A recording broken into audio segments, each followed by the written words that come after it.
Hi, I'm Nick, and welcome to Part 3 and the conclusion of the original Star Wars sequel trilogy in comic book form.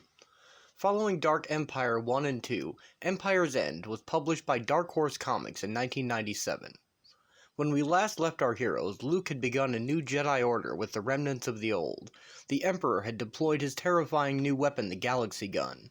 The Rebel forces were regrouping after the destruction of their last base, and things looked grim for our heroes.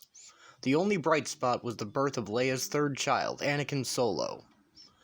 As before, I'll be reading the longer title crawl from my old edition of the trade paperback, as they were shortened in newer releases. Oddly enough, this crawl also relates events that will happen during the course of the story, instead of only serving as backstory. Also, a minor correction. In the last video I said that Rafe killed Executor Zexer Nist, but he did in fact survive the battle, having only been injured. Now let's begin. Rage of the Emperor. With the birth of Leia and Han's third child, Anakin Solo, Luke Skywalker feels a surge of hope for the future of the Jedi Knights. But it is a dark time for the Rebel Alliance. Deploying Umak Leth's new terror weapon, the Galaxy Gun, Emperor Palpatine has destroyed Pinnacle Moon and its Rebel command base, and has driven the Alliance into hiding. Secreted on Nespis III Space City, Mon Mothma and her generals vow to continue the fight. Troop ships and heavy armor are directed against Imperial supply ports and shipyards, and without success, against the Galaxy Gun itself. Vowing to bring the Rebel Alliance to its knees, Palpatine launches hyperspace projectiles against Rebel troop ships, and against the Rebel command base on Nespis 8. Thanks to a faulty timing mechanism, the Alliance leaders are able to evacuate Nespis 8 seconds before it is annihilated. To further avoid the Galaxy Gun's deadly precision, the Rebel fleet is forced to disperse throughout the galaxy. Since his last clone body is rapidly nearing its end, drained by the volcanic anger he feels toward the Jedi and the Rebel Alliance, Palpatine is determined to rebuild his line of clones, and turns to young Anakin to do so. It is up to Luke and his small band of Jedi to protect Leia's children, who are the future of the Jedi. In the name of all the Jedi, Luke pledges to hunt down the Emperor and put an end to his dark reign over the galaxy, and restore peace for all time to come. Our story begins on Ossus, where the Asana tribe of warrior shamans have agreed to guard the remains of Jedi temples until Luke returns. For over 1,000 years, the Asana have feared the power of these places, but now they are beginning to understand that they are descended from Jedi, and are retaking their heritage. The tribal high council is gathered in a Jedi meditation chamber, and by pooling their force power they can see events and people far away. Chief Akko has seen the death of his daughter Jen, and fears that it was a mistake to allow her and Rafe to go with Luke to become Jedi. He also sees that the dark side of the Force grows ever stronger throughout the galaxy, and that 100,000 rebel troops are about to die from one strike by the Emperor. In deep space, the Alliance troopship Pelagia is heading toward a rendezvous with a group of X-Wings in order to aid an assault in progress on a vast Imperial shipyard. The captain receives grave news that the same type of missile that destroyed Pinnacle Base is heading for his ship. It takes half an hour for the huge ship to make hyperspace, but they only have 10 minutes. As the missile exits hyperspace, X-Wings converge to fire upon it, but its shields are too strong, and the shields on the Pelagia are unable to prevent its destruction. The Emperor rages with triumph, witnessing the destruction on his view screen. Though the Galaxy Gun has only been fired 4 times, the galaxy is already bowing to his will. Also bearing witness are the leaders of other star systems, who quickly bow to the Emperor as well.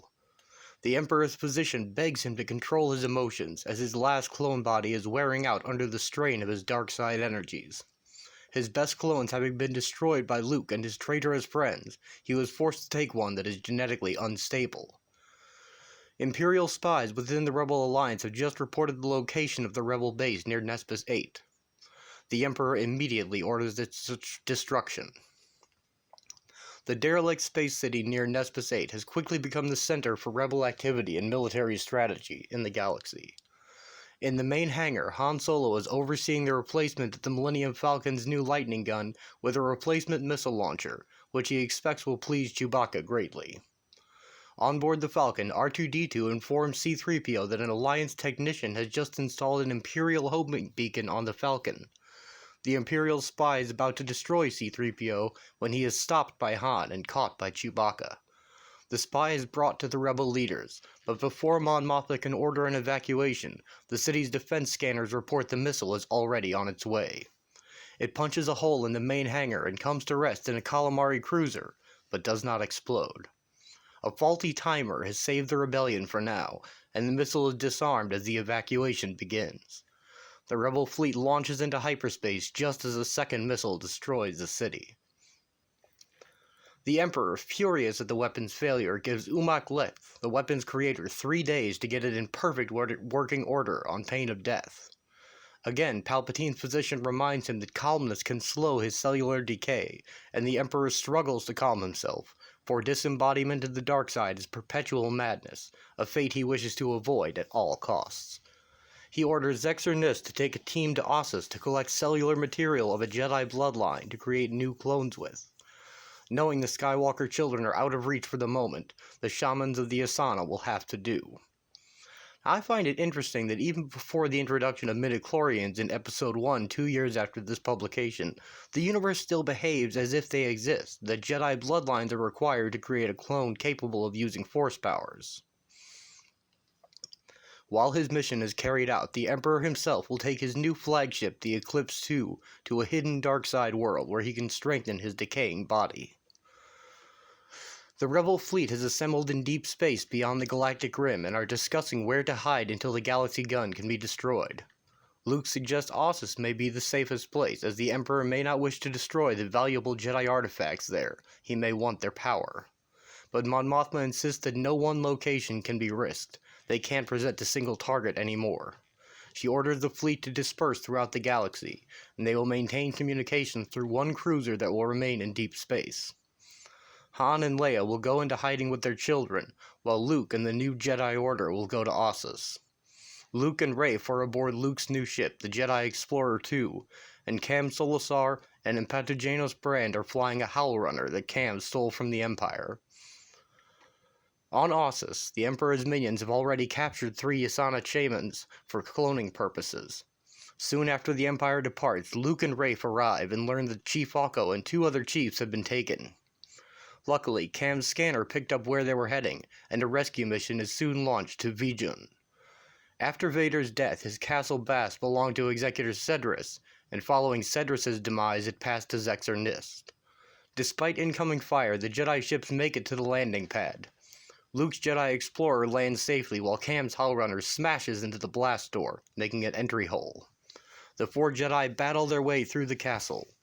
Luke confronts Zexer Nist as Cam is overcome. He calls to Luke for help, and Luke pushes the huge statue of Darth Vader on top of Cam's attackers. The Jedi find the captured Yasana chiefs, but they have been encased in carbonite slabs with no controls. Zexer tells Luke that only the Emperor himself holds the secret to freeing them. Luke promises that he will defeat the Emperor, in the name of all the Jedi. The Emperor has made his way to Korriban, an ancient Sith world, and perhaps a more likely candidate than Biss for what became the planet Exegol in the Rise of Skywalker. Among the ancient Sith tombs, he entreats the spirits of Sith lords long dead for help restoring his failing body.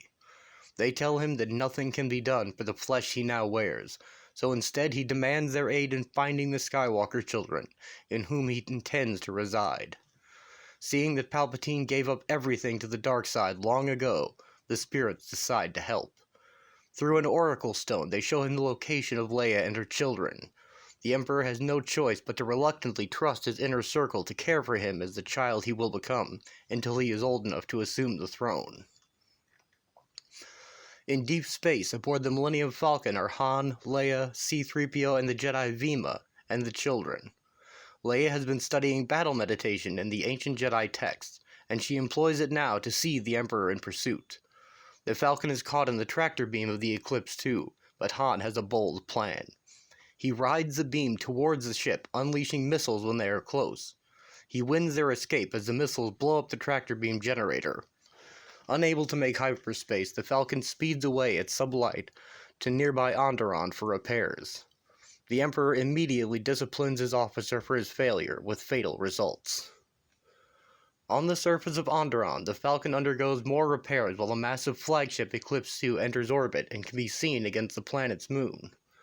Leia has met a native, however, Modon Kira, who wishes to help her, his people having had a long history of helping the Jedi. A plan is formed.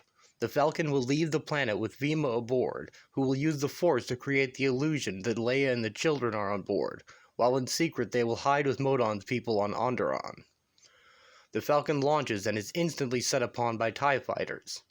The plan fails, however, as the Emperor sees through her ruse when he senses Vima is aboard. Chewie and Vima make the jump to hyperspeed while Han and Leia hide on the planet below. While Han and Leia go into hiding on Onderon, Chewbacca reports to the Rebel cruiser stationed in deep space to coordinate communications. Luke sees both the danger and the opportunity presented by the Emperor's attack, the chance to capture the Emperor in a stolen energy cage, just like the one that held Luke back on Biss. Luke quickly mobilizes the Rebels for an assault on the Emperor's flagship, Eclipse 2. The Rebel fleet engages a massive ship to provide cover for the Jedi Explorer, which holds Luke, Rafe, Vima, and Brand, and Cam aboard the Millennium Falcon as they make their way to the ship. The capture of the Emperor is a job for Jedi Knights.